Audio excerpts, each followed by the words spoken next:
Santapan Harian Sabtu 3 Juli 2021.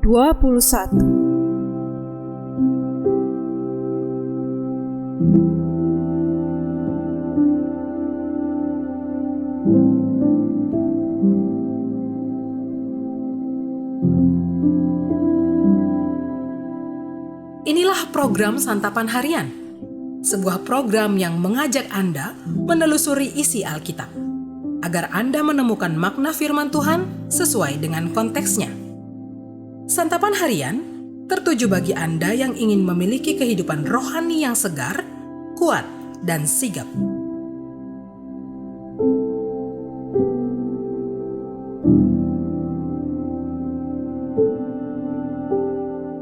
Hari ini kita akan membaca Yesaya pasalnya yang ke-52, ayatnya yang ke-13, hingga pasalnya yang ke-53, ayatnya yang ke-12. Namun sebelumnya, mari kita berdoa. Penuhilah kami ya Tuhan dengan kuasa Roh-Mu yang kudus, agar kami mampu memahami dan melakukan firman-Mu. Di dalam nama-Mu Yesus, kami berdoa. Amin. Yesaya pasal 52 ayat 13 sampai dengan pasal 53 ayat 12. Sesungguhnya hambaku akan berhasil. Ia akan ditinggikan, disanjung dan dimuliakan. Seperti banyak orang akan tertegun melihat dia. Begitu buruk rupanya, bukan seperti manusia lagi. Dan tampaknya bukan seperti anak manusia lagi. Demikianlah ia akan membuat tercengang banyak bangsa. Raja-raja akan mengatupkan mulutnya melihat dia. Sebab apa yang tidak diceritakan kepada mereka akan mereka lihat. Dan apa yang tidak mereka dengar akan mereka pahami. Siapakah yang percaya kepada berita yang kami dengar?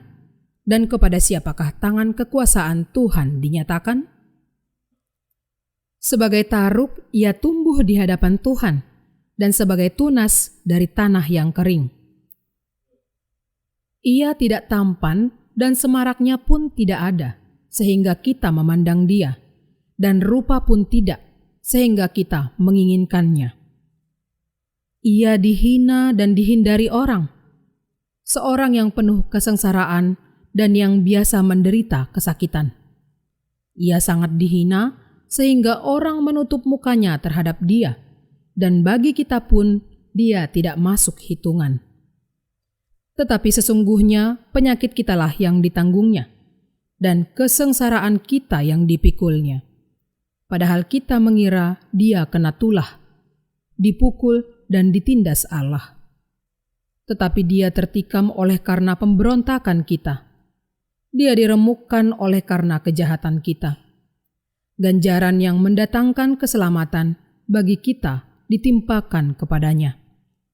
Dan oleh bilur-bilurnya kita menjadi sembuh. Kita sekalian sesat seperti domba. Masing-masing kita mengambil jalannya sendiri. Tetapi Tuhan telah menimpakan kepadanya kejahatan kita sekalian.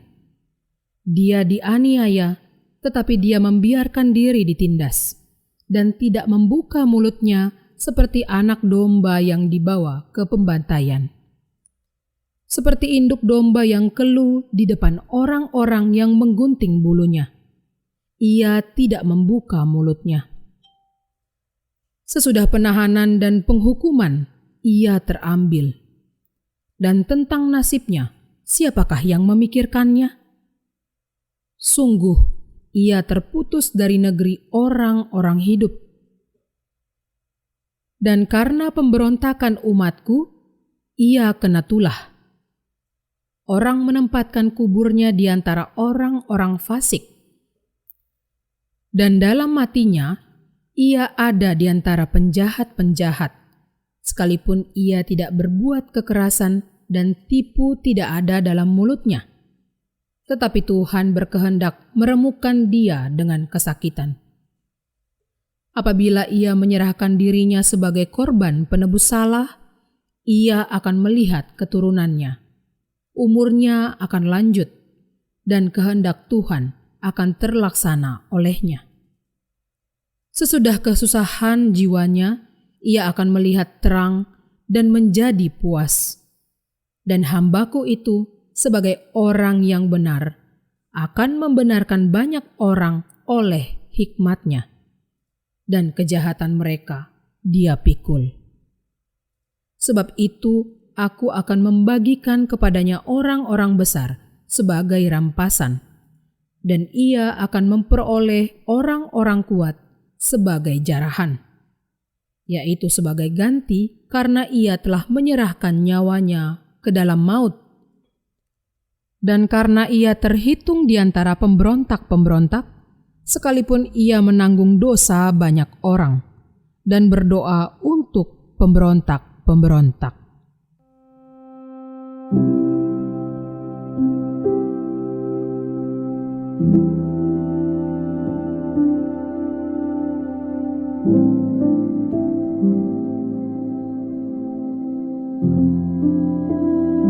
Sahabat santapan harian, umumnya orang menolak penderitaan. Ada pandangan negatif tentang orang yang menderita karena mereka dianggap tidak memiliki harapan hidup, bernasib buruk, dan sedang dihukum Tuhan. Pandangan lainnya mengatakan bahwa penderitaan adalah jalan untuk membuktikan kesetiaan kepada Tuhan. Artinya, mereka yang setia menderita sampai akhir mendapatkan kemuliaan. Firman Tuhan hari ini berisi berita tentang hamba-Nya yang menderita kesengsaraan. Namun kesengsaraan itu bukan akibat perbuatannya. Ia menderita atas kehendak Allah. Ia dihina, dihindari, dipukul, ditikam, diremukkan, dan dianiaya orang.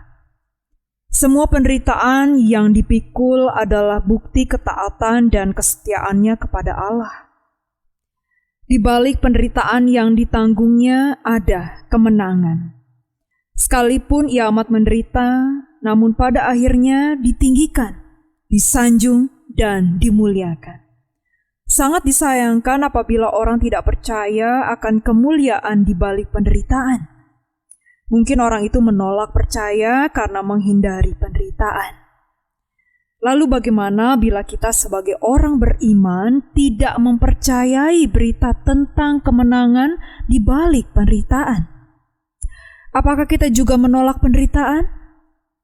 Hal yang Tuhan inginkan adalah penderitaan hamba-Nya mencapai puncak kemuliaan, yaitu bahwa banyak orang memperoleh keselamatan.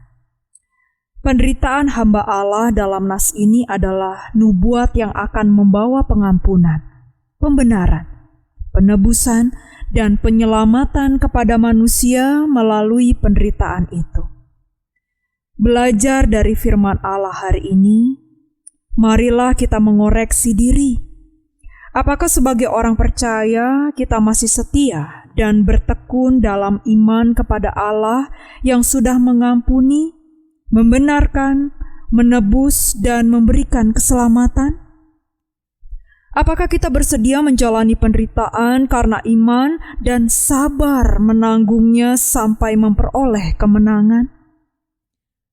Dengan sikap hati yang benar, yaitu mengikuti teladan hamba Allah yang menderita, kita diajak untuk sabar menanggung derita, bersaksi bagi orang lain, dan menguatkan mereka dalam penderitaannya. Mari kita berdoa. Kristus, Engkaulah penolong yang setia. Engkau memenuhi keperluan kami dan tak pernah Engkau mengecewakan kami. Segala perkara dapat kami tanggung karena Engkau yang memberikan kekuatan. Kristus, Engkaulah penolong dan sahabat sejati kami. Kami berjanji untuk setia dan melayani-Mu dengan menjadi saksi keselamatan-Mu bagi banyak orang, walaupun kami hidup dalam penderitaan.